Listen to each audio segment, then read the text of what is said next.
नमस्कार। देखिए, जीवन में कुछ मोड़ ऐसे होते हैं जहां सब कुछ रुक जाता है।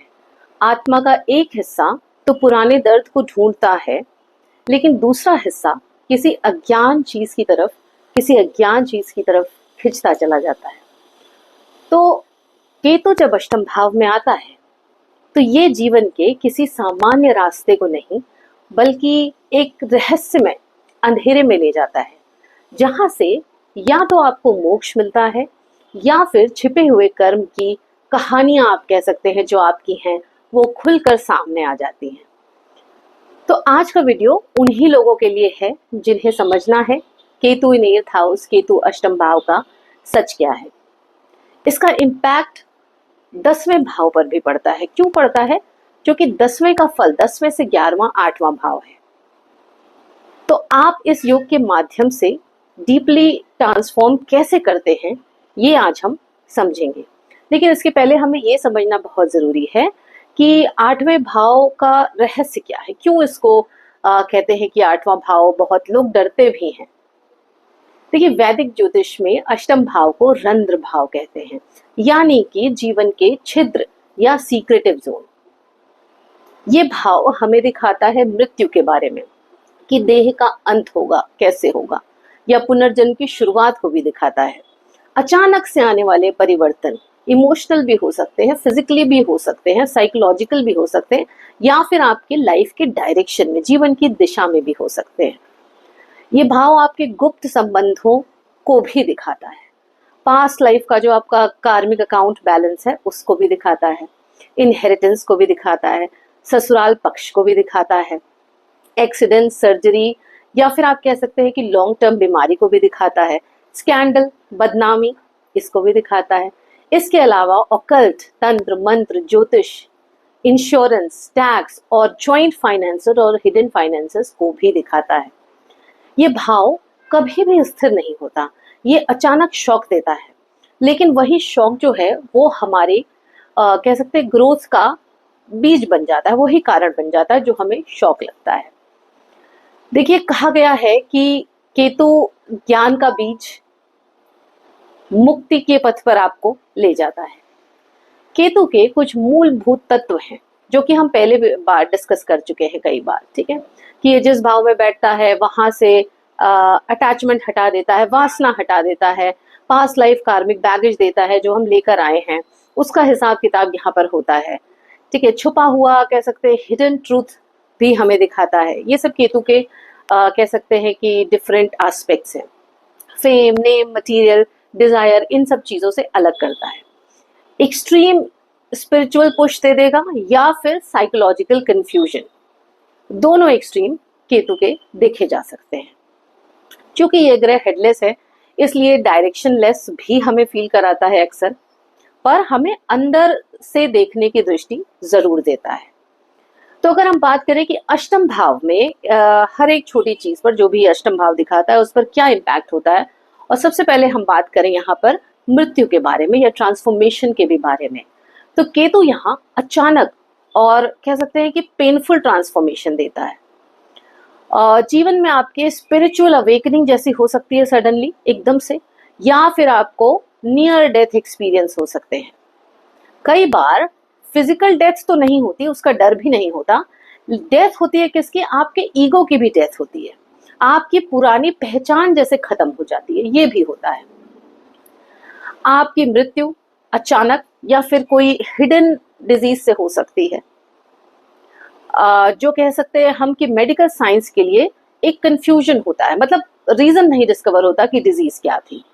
कभी कभी सर्जरी के बाद मृत्यु होती है, और कभी कभी बिना ज्यादा सफरिंग के अकेलेपन में मृत्यु होती है, खास करके तीर्थ स्थान पे, आश्रम, ऐसी जगहों पे। अगर केतु शुभ हो तो क्या होगा? तो मृत्यु शांतिपूर्ण और समर्पण से भरी हुई होती है, जैसे कि कोई योगी अपना शरीर त्यागता है वैसी मृत्यु मिलती है।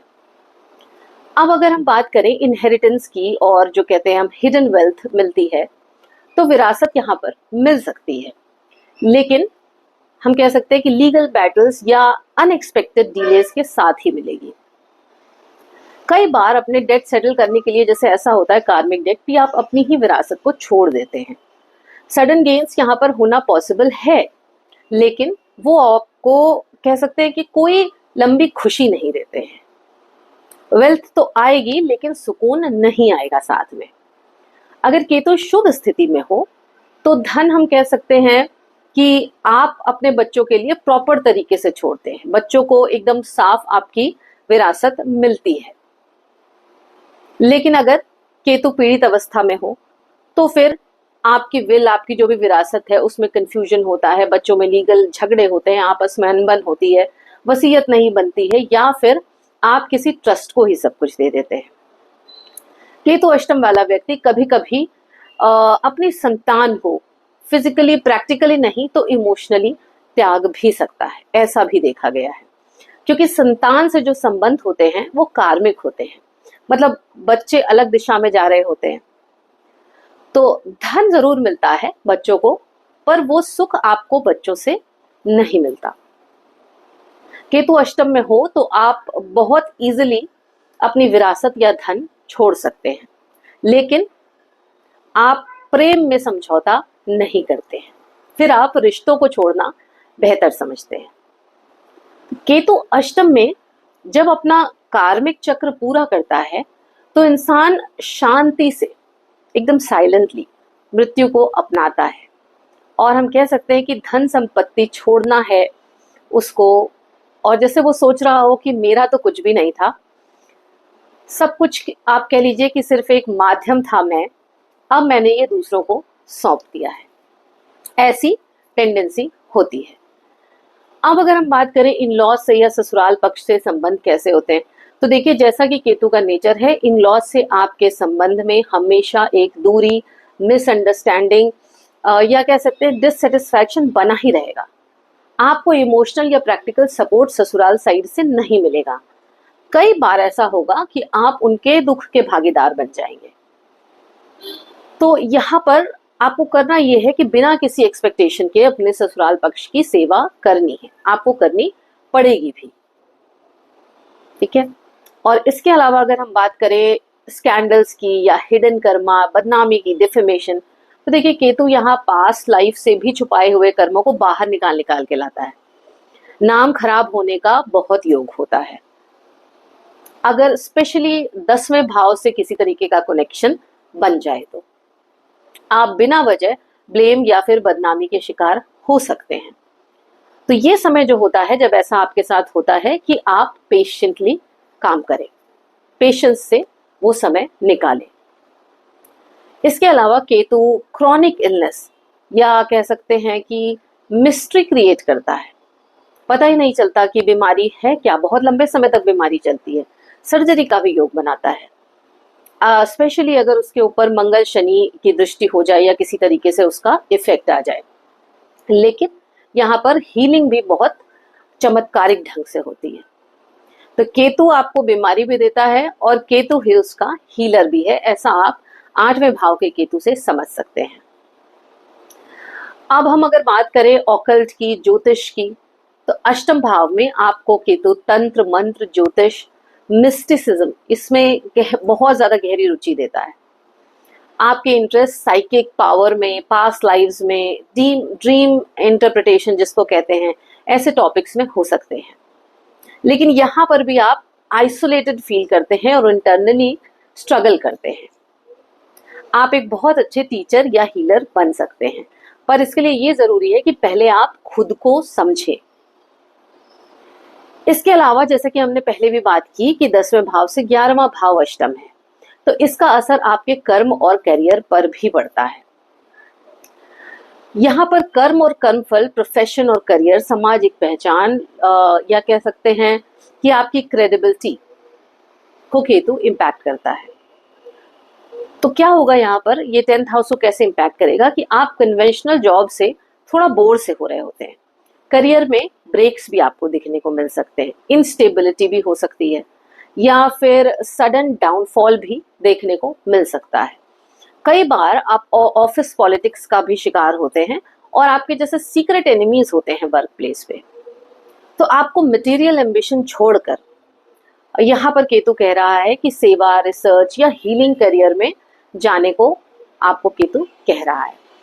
जैसे कि वो आपको बता रहा है कि आपका कर्म अब लोक सेवा है, ना कि लोक प्रशंसा। अब हमने इतनी बात की तो हम ये भी बात कर लेते हैं कि कुछ लाइफस्टाइल रेमेडीज केतु को शांत करने की क्या हो सकती हैं। तो देखिए, लाइफस्टाइल रेमेडी भी होती हैं, व्यावहारिक रेमेडी भी हमें करनी पड़ती हैं, आध्यात्मिक भी करनी पड़ती हैं। आपकी जिसमें ज्यादा रुचि हो, आप जिससे ज्यादा कनेक्ट करते हो, वो आप कर सकते हैं। आप डेली लाइफ में मौन रखिए, कम से कम रोजाना 15 मिनट तक, बिना किसी डिस्टरबेंस के, बिना किसी फोन के, बिना किसी गैजेट के मौन रखिए। गुप्त दान करिए, किसी को बताइए नहीं। स्पेशली गरीबों को ब्लैंकेट दीजिए। नारियल का भी दान कर सकते हैं। अपनी सांस पर ध्यान दीजिए, क्योंकि सांस पर ध्यान देने से केतु कंट्रोल में आता है। पितरों की शांति, मतलब क्योंकि ये 8वां घर है, तो श्राद्ध, तर्पण या ब्राह्मण भोजा करा सकते हैं।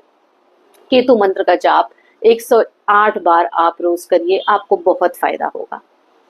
अगर हम लाइफस्टाइल रेमेडी की बात करें तो यहाँ पर क्या कर सकते हैं, आपको कोशिश करनी चाहिए कि आप नॉनवेज नहीं खाएं,